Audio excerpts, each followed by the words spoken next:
Station પેપરમાં ઘણા સૂચનો પણ કરવામાં આવ્યા છે, જેના કારણે ન માત્ર ટ્રેડર્સને અસર થશે પરંતુ સામે એક્સચેન્જને અને બ્રોકરેજ હાઉસીસને પણ અસર થશે। તો આના પર આ પેપરમાં શું વિગત છે અને ડિટેલ્સ આપણે જાણીએ। નીરજ કંસાર આપણી સાથે જોડાયેલા છે। નીરજ, કઈ રીતે આમાં અપડેટ આવતી દેખાય છે, શું ડિટેલ્સ છે અને અસર જોઈ રહ્યા છે?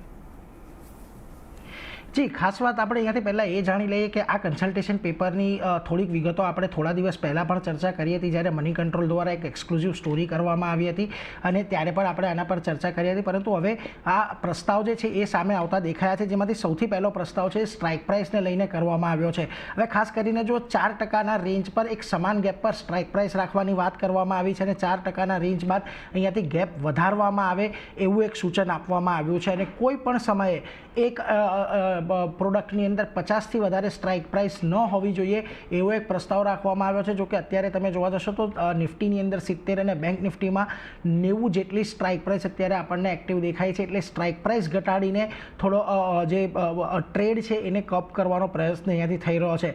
બીજી તરફ તમને અહીંયાથી બીજું સૂચન જે આપણું જોવા મળ્યું છે અપફ્રન્ટ પ્રીમિયમ કલેક્શનથી આવતું જોવા મળ્યું છે, જેમાં કહેવામાં આવ્યું છે કે ઓપ્શન બાયર જે છે, જે ઓપ્શનની અંદર ખરીદદારી કરી રહ્યા છે, એમણે હવે પ્રીમિયમ કેશમાં આપવું પડશે। હવે અત્યારે શું થઈ રહ્યું છે તો જો અત્યારે કેટલાક બ્રોકરો એવા છે કે જે લોકો કોલેટ્રલ સામે તમને ખરીદારી કરવાની તક આપે છે, એટલે તમારી પાસે શેર પડ્યા હોય તો એની સામે તમને ખરીદારીની તક આપે છે, અથવા તો અમુક લોકો તમને ઓપ્શન ખરીદારીમાં લીવરેજ આપે છે। એટલે જો તમે કન્સિસ્ટન્ટ ટ્રેડર છો તો તમને અહીંયાથી કદાચ થોડું વધારે પ્રીમિયમ ચૂકવવાની મંજૂરી આપે છે, પરંતુ એ બધું હવે બંધ કરવાનું સૂચન કર્યું છે અને જેટલા કોલ ઓપ્શન તમે ખરીદી રહ્યા છો કે પુટ ઓપ્શન ખરીદી રહ્યા છો એટલું જ પ્રીમિયમ તમારે ખાસ કરીને હવે અહીંયાથી કેશની અંદર ચૂકવવાનું છે એવું સૂચન છે। આ ઉપરાંત તમને કોન્ટ્રાક્ટ સાઇઝ વધારવાની વાત કરવામાં આવી છે। અત્યારે જે કોન્ટ્રાક્ટ સાઇઝ છે કોઈપણ એક કોન્ટ્રાક્ટની એ 5 થી 10 લાખની વચ્ચે રાખવામાં આવે છે, પરંતુ આ જે કોન્ટ્રાક્ટ સાઇઝની ટોટલ સાઇઝ છે તે પહેલા તબક્કાની અંદર વધારીને 15 થી 20 લાખ અને 6 મહિના બાદ તેને વધારીને 20 થી 30 લાખ કરવાની એક જોગવાઈ કરવાની વાત કરવામાં આવી છે। ખાસ આનું સૂચન એટલા માટે ઇમ્પોર્ટન્ટ છે કે જો કોન્ટ્રાક્ટ સાઇઝ વધારી દેવામાં આવે તો જે રિટેલ પાર્ટિસિપેશન છે, જે નાના ટ્રેડર્સ છે, એ એમના જે મર્યાદાની બહારની વાત થઈ જાય તો એ લોકો ઓટોમેટિકલી આની અંદર ટ્રેડ કરતા અટકી જાય, એ એક કારણ અહીંયાથી ખાસ કરીને આપવામાં આવ્યું છે। બીજી તરફ વીકલી એક્સપાયરી પર એક નિયંત્રણ રાખવાની વાત કરવામાં આવી છે। તેમણે કહ્યું છે એક એક્સચેન્જની દર અઠવાડિયે એક જ એક્સપાયરી હોવી જોઈએ। હવે અત્યારે આપણને ધ્યાન છે કે ઓલમોસ્ટ દરરોજ દિવસે કોઈક ને કોઈક એક્સપાયરી હોય છે।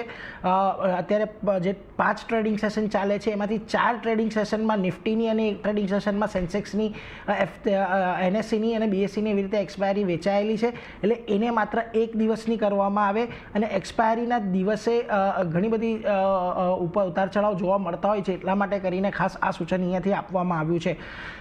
બીજી તરફ તેમણે એવું પણ કહ્યું છે કે એક્સપાયરીના દિવસે માર્જિન જે છે એ અહીંયાથી વધારવામાં આવે।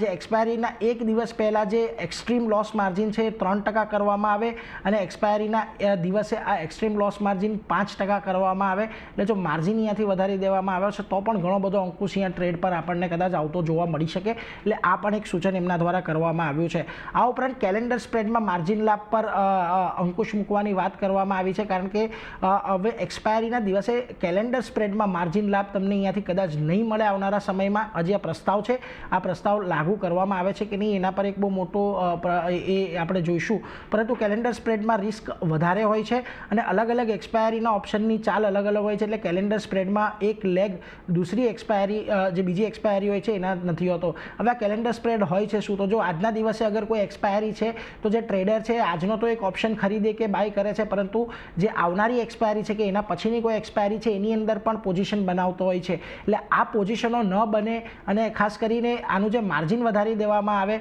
તો જે ટ્રેડર્સ છે એના માટે જે નાના ટ્રેડર્સ છે અહીંયાથી થોડાક દૂર થઈ જાય અને એ પ્રમાણે અહીંયાથી આ સૂચન એક આપવામાં આવ્યું છે, એટલે એના પર એક ખાસ ફોકસ। અને બીજું પોઝિશન લિમિટની ઇન્ટ્રાડે મોનિટરિંગ કરવાની વાત કરવામાં આવી છે। અત્યારે જે ઓપ્શનની પોઝિશન છે એની દિવસના અંતે આપણે મોનિટરિંગ કરવામાં આવે છે, પરંતુ ક્લિયરિંગ કોર્પોરેશન, એક્સચેન્જ એક્સચેન્જ જે હવે ઇન્ટ્રાડે જે પોઝિશનિંગ છે એની પણ ખાસ કરીને મોનિટરિંગ કરવાનું એક સૂચન કરવામાં આવ્યું છે. તો આ બધા મોટા સૂચનો છે કે જે કન્સલ્ટેશન પેપરમાં સેબી દ્વારા કરવામાં આવ્યા છે. હવે આની અસર આપણને શું થતી જોવા મળશે, તો ખાસ કરીને અહીંયાથી મુખ્ય હેતુ તો એ જ છે કે જે રિટેલ પાર્ટિસિપેશન એફએનઓની અંદર વધી રહ્યું છે અને એની સાથે જ જે લોકોના લોસ પણ વધી રહ્યા છે એને અહીંયાથી અંકુશમાં કરવા માટેનો એક પ્રયત્ન થઈ રહ્યો છે. એટલે આ પ્રકારના નિયમો અહીંયાથી લાગવાની વાત કરવામાં આવી છે. અને સ્ટોકની વાત કરી લઈએ તો જે બે એક્સચેન્જ સ્ટોક અત્યારે લિસ્ટેડ છે, બીએસસી અને એમસીએક્સ, આ બંને પર પણ એક અસર આવતી જોવા મળશે, કારણ કે બહુ મોટો ચંક આની આવકનો જે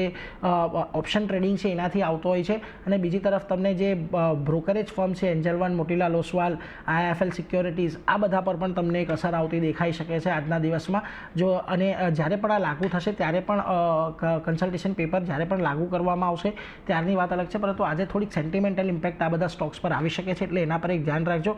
અને ખાસ મહત્ત્વની વાત અહીંયાથી એટલી જ કે જે કન્સલ્ટેશન પેપર હજી તો રજૂ કરવામાં આવ્યું છે, હજી ઘણા બધા લોકો આના પર પોતાનું સૂચનો આપશે, જે બ્રોકરેજ ફર્મ છે એ બધા સૂચનો આપશે અને ત્યારબાદ આને લાગુ કરવામાં આવશે. એટલે ખાસ આના પર એક ફોકસ છે અને આજના દિવસે આના પર આની એક અસર પણ આપણને કદાચ બજાર પર થોડી ઘણી જોવા મળે અને ખાસ કરીને આ સ્ટોક્સ પર થોડું ઘણું રિએક્શન આવતું જોવા મળે છે આજની.